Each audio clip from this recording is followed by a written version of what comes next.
Next question हम करते हैं इसमें। अभी एक क्वेश्चन हमने किया और क्वेश्चन करने से इसकी क्लैरिटी होगी, आपको समझ में आएगा। थोड़ा सा अलग तरीके से हम क्वेश्चन करते हैं। चलिए क्वेश्चन लिखिए। Messrs Rajesh Kumar and sons, messrs Rajesh Kumar and sons गेहूं के व्यापारी हैं। उनके पास साबुन तथा तेल कंपनियों की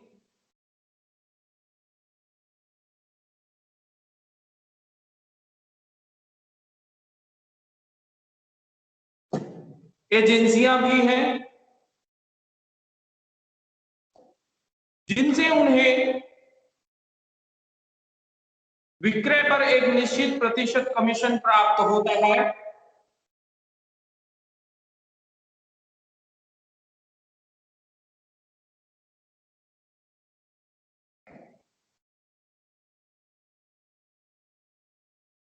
वे हिसाब की बहियां नहीं रखते हैं, यानी कि अकाउंट नहीं रखते हैं। उन्हें 31 मार्च 2020 को समाप्त वर्ष के लिए आयकर अधिकारी को निम्न विवरण दिया। Messrs Rajesh Kumar and sons is a weight merchant. They have agencies of shop and oil companies also, for which they get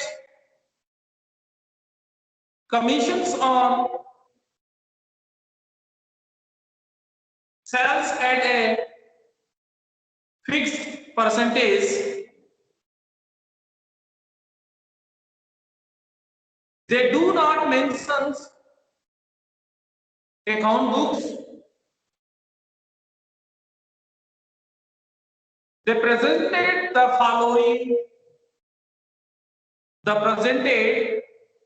following particulars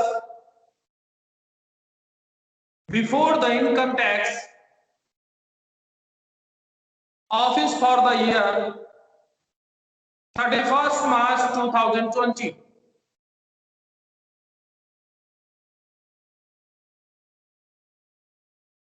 साबुन कंपनी से प्राप्त कमीशन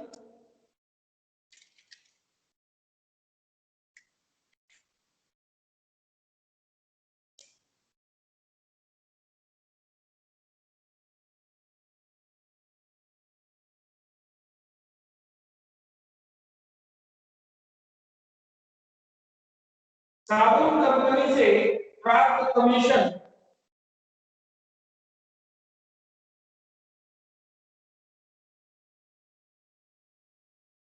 40,000 रुपए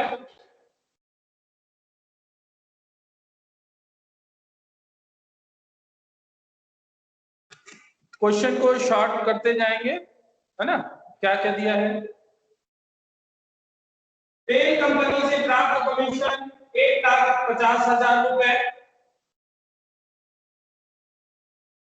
ऑयल कंपनी से, ठीक है, कमीशन इसको मिला है 1,50,000 रुपए।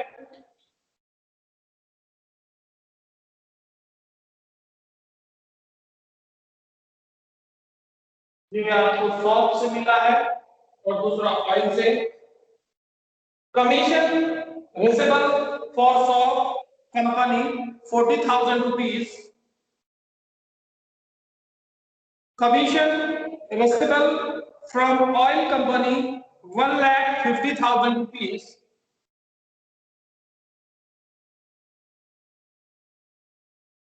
एजेंसी समाप्त होने पर तेल कंपनी से क्षतिपूर्ति की राशि 2 लाख रुपए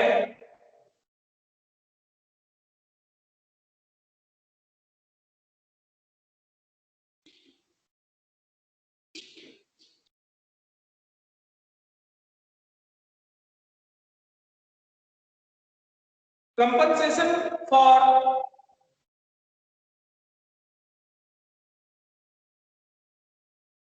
termination of agency by oil company 2 lakhs rupees.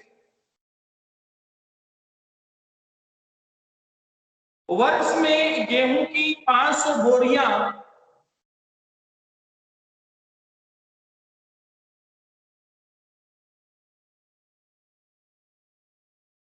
5 lakh रुपए में खरीदी।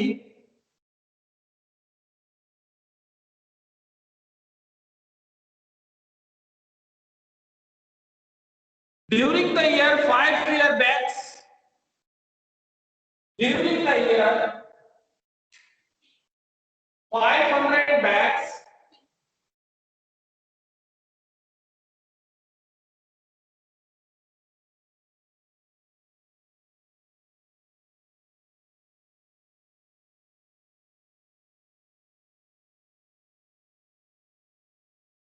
Wayfair purchased 5 lakhs rupees, of which 400 bags were sold at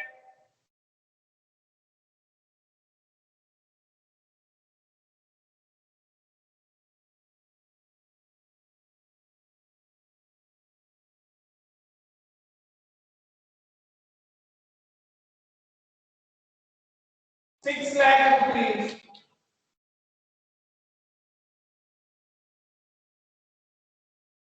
Shop expenses were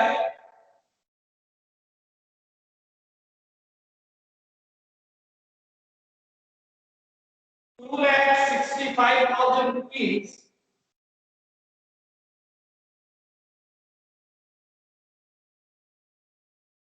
वर्ष में गेहूं की 500 बोरियां 5 लाख रुपए में खरीदी, जिसमें से 400 बोरी 6 लाख रुपए में बेच दी।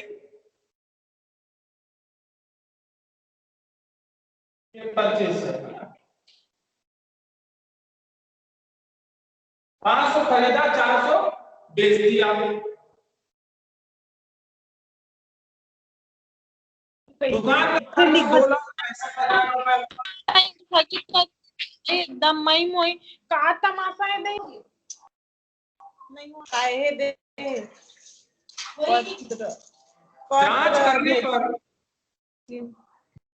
जांच करने पर आयकर अधिकारी को ज्ञात हुआ कि अप्रैल में ही होती। माइक म्यूट करेंगे जिनका भी माइक ऑन है। मतलब जांच करने पर आयकर अधिकारी को ज्ञात हुआ कि दुकान खर्च में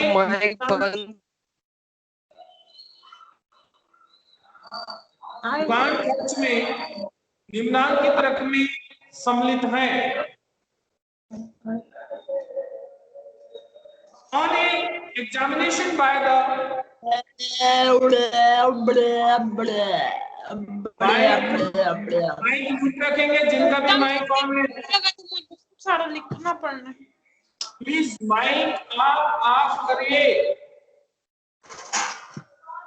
जिनका भी माइक ऑन है प्लीज माइक म्यूट करें, उससे दूसरे को प्रॉब्लम हो रही है।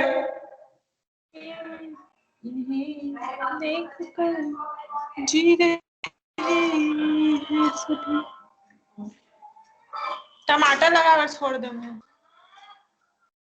कुछ हुआ ना। और अच्छा स्पीकर ऑन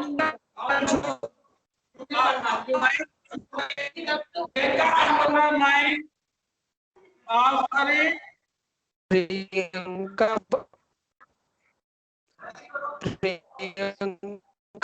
ऑफ कीजिए अपना।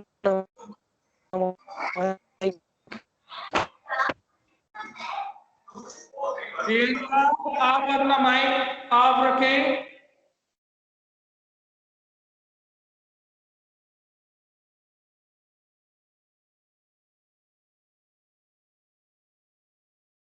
ओके, जांच करने पर आयकर अधिकारी को ज्ञात हुआ कि दुकान खर्च में निम्नांकित रकमें सम्मिलित हैं।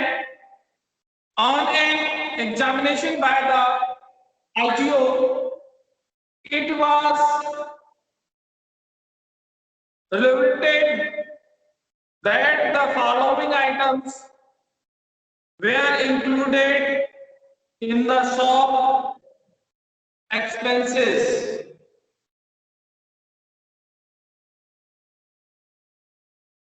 राजेश कुमार के लड़के के विवाह पर किया गया व्यय 45,000 रुपए। Expenses are 45,000 rupees on the marriage of Rajesh Kumar's sons.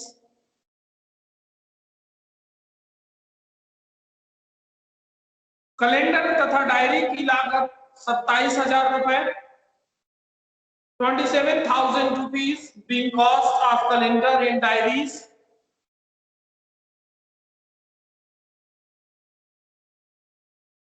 रहने के मकान का मरम्मत व्यय 13,000 रुपए।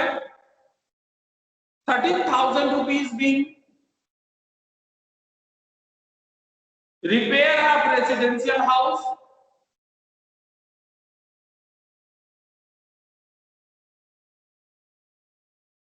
मनोरंजन व्यय 24,500 रुपए। Entertainment expenses 24,500 rupees.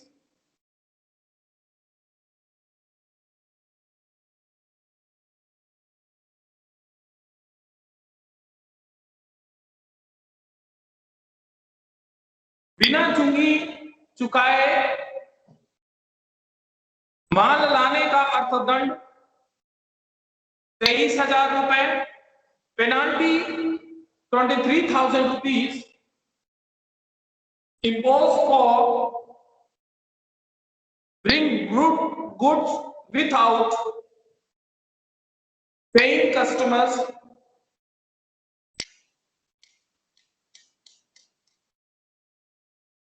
कंप्यूटर खरीदने के अग्रिम चुकाए 25,000 रुपए।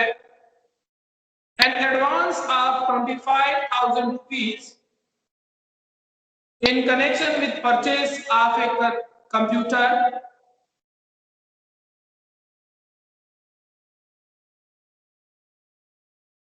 An advance of 25,000 rupees in concern with purchase of a computer.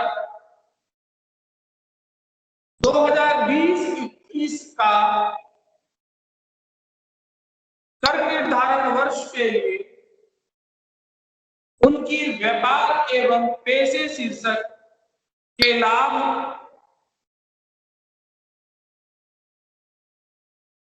के अंतर्गत कर योग्य आय ज्ञात कीजिए। Compute is taxable income from business and profession for the assessment year 2020-21.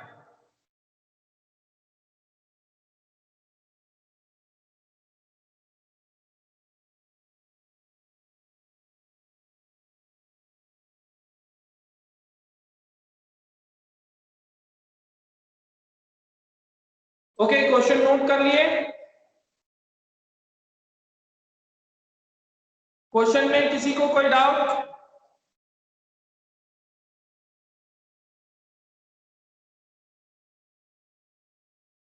देखिए, इस क्वेश्चन में यह है, इसमें शुद्ध लाभ नहीं दिया हुआ है प्रश्न में, तो इसके लिए हम सबसे पहले आयकर के दृष्टिकोण से व्यापार का कर योग्य लाभ ज्ञात करेंगे।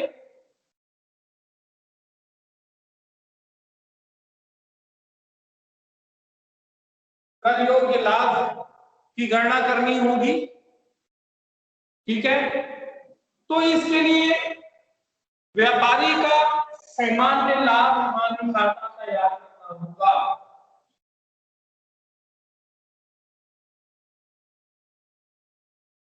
सामान्य लाभ खाता ये आपको तैयार करना होगा। राजधानी खाता जैसे खाता आपको तैयार करना है उसी तरीके से करेंगे, ठीक है। यहां शुद्ध लाभ निकाला जाएगा पहले। तो इसमें देखिए कि भाई सबसे पहले परचेस उन्होंने क्रय किया क्रय कितना किया? 500 बोरी किया है। 500 बोरी कितने में किया है उसने? 5 लाख रुपए में। 5 लाख रुपए का क्रय किया है वो 500 बोरी, और उसमें से विक्रय कितना किया है वो? 400 बोरी। ये 500 बोरी का उसने क्रय किया, 400 बोरी बेचा 6 लाख रुपए में। ठीक है। इसने दुकान का खर्च किया, दुकान खर्च किया है वो 2,65,000 रुपए खर्च किया है दुकान का। उसने दुकान जो शॉप है उसमें उसने एक्सपेंसेस किए हैं। अब इसमें ये देखिए कि इसका 500 बोरी उसने खरीदा था और 400 बोरी बेचा है, तो 100 बोरी क्या हो गया आपका? 100 बोरी क्या होगा? स्टॉक होगा। तो ये हो जाएगा आपका स्टॉक या स्कंद कह लें, अंतिम स्कंद 100 बोरी। तो 100 बोरी का कितना हो जाएगा भाई? यहाँ पर 500 बोरी जो खरीदा था 5 लाख रुपए में, तो 400 बोरी का 4 लाख हुआ, तो 1 लाख रुपए हुआ यहाँ पर 100 बोरी के लिए। यह अंतिम स्कंद हो गया इसका। अब इसको कमीशन मिला है साबुन कंपनी से और ऑयल कंपनी से, कमीशन प्राप्त। ठीक है, साबुन कंपनी से मिला है और ऑयल से मिला है।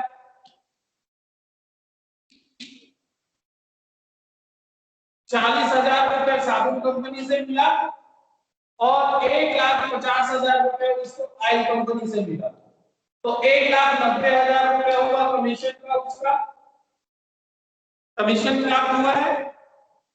ठीक। अब इसमें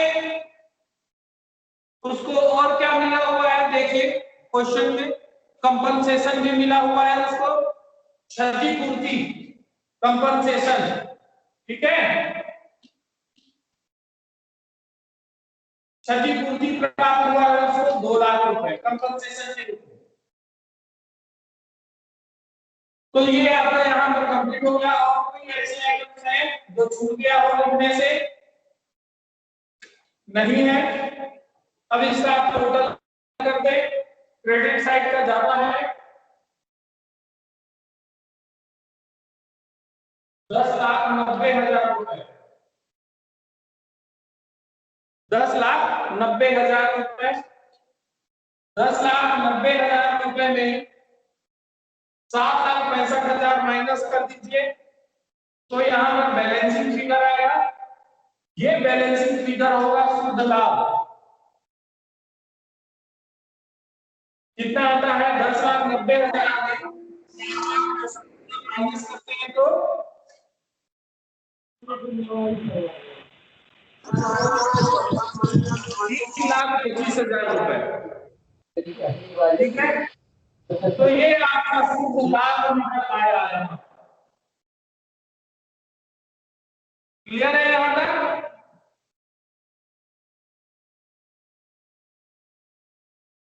पहले आपको ये बनाना पड़ेगा, प्रश्न में जो पूछा है उसके पहले, इसी के आधार पर फिर आपका व्यापार पैसे से आए उसके लिए उसका विवरण पत्र स्टेटमेंट हम तैयार करेंगे। क्लियर है यहाँ तक?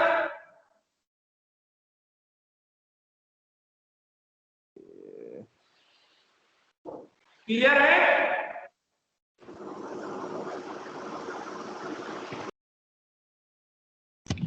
Yes sir. चलिए, अब ये हो गया। अब इसके बाद विवरण पत्र तैयार करेंगे।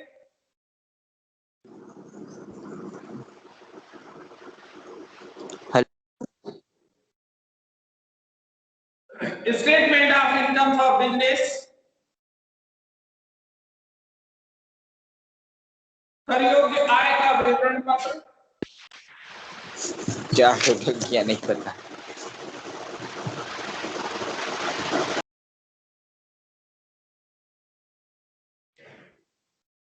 2020-21, ठीक है। अब ये विवरण पत्र आप तैयार करेंगे, है ना। तो यहां पर हमने शुद्ध लाभ निकाल लिया, शुद्ध लाभ एस पर लाभ हानि खाता,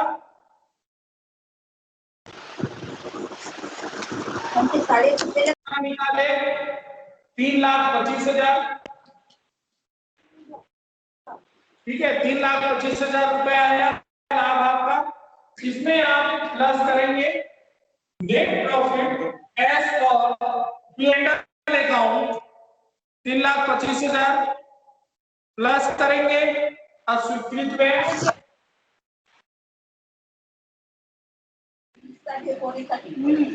हेलो। तो इसमें अस्वीकृत व्यय प्रश्न में आप देखिए क्या क्या दिया हुआ है। अस्वीकृत, राजेश को उसको लड़की के विवाह में मिला है, मैरिज विवाह व्यय अस्वीकृत है। कितना रुपए है विवाह व्यय?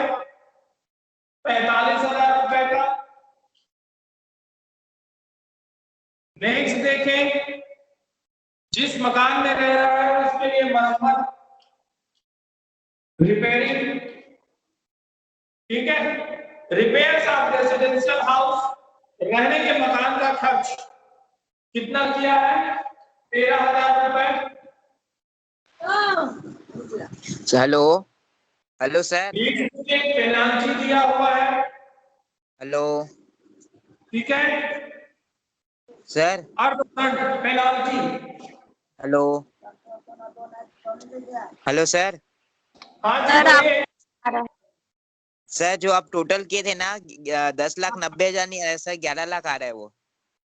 11 लाख आ रहा है? Yes sir. कैसे 11 लाख आएगा? आप देखिए सर 6,90,000 है, 6,10,000 है, टोटल 1,00,000 करिए 6 लाख रुपए, ठीक है। कमीशन 40,000, बिल कमीशन है 1,50,000 रुपए, ठीक है। तो ये 7,90,000 ये हो गया आपका, ठीक। सर 6 इसके लाख बाद 1 लाख रुपए का आपको क्या मिला? तो इसको 7 1 8 लाख रुपए हो गया, ठीक है। कंपनसेशन कितना हुआ? 2 लाख रुपए, तो 10,90,000 ही तो आएगा। सर 6,10,000, 1,90,000 और 1,00,000 फिर 2,00,000। नहीं, 6,10,000 नहीं है, 6 लाख रुपए है ये 400 इकाई को बेच रहा है, ये 6 लाख रुपए है। ठीक है sir, okay. Okay, yes sir. हाँ ये 6 लाख है, तभी तो उसका बैलेंस कितना आया? क्लोजिंग स्टॉक तो था 1 लाख रुपए आया, ठीक है ना। हाँ सर। ओके, अब यहाँ पर बस पेनाल्टी यस। है। पेनाल्टी कितना दिया है? 23,000 रुपीज। और स्वीकृत में क्या है? अग्रिम, अग्रिम दिया है उसने एडवांस। एडवांस किस चीज का दिया है? कंप्यूटर के लिए, कंप्यूटर खरीदने के लिए अग्रिम, ठीक है। कितना दिया है? 25,000 रुपए। और कुछ है इसमें? नहीं है। इसको टोटल कर लें,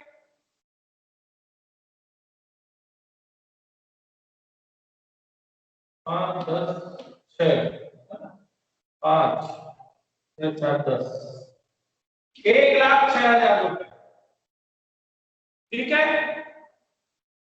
1,06,000 रुपए।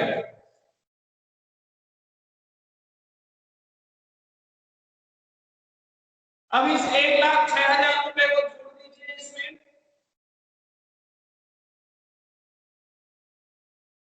कितना आ जाएगा?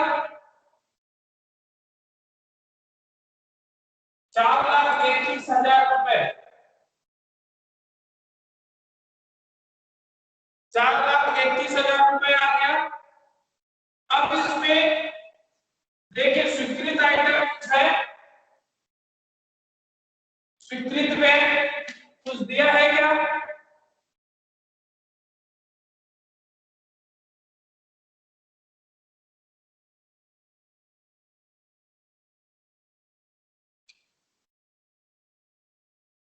इसमें मनोरंजन व्यय है, कैलेंडर और डायरी की लागत है ना, ये मान्य है, इसलिए इसको आप कुछ भी नहीं करोगे, उसका समायोजन नहीं करोगे।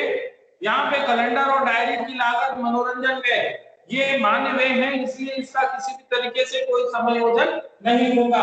स्वीकृत व्यय निहित हो गया आपका। तो ये आपका टोटल 4,31,000 रुपए जो है ये व्यापार कृषि से आय है। ठीक है, व्यापार से आय, कुल आय। ठीक है, इनकम फॉर बिजनेस 4,31,000 रुपए। क्लियर है?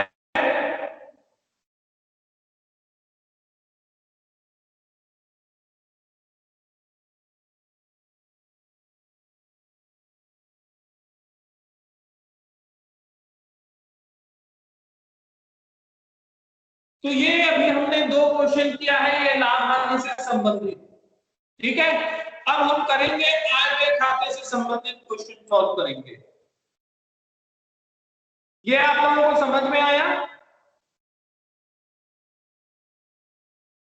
किसी को कोई डाउट है इस क्वेश्चन में?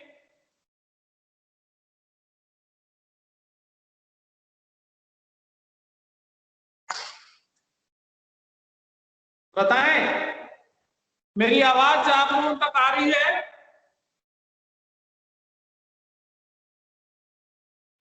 Yes sir.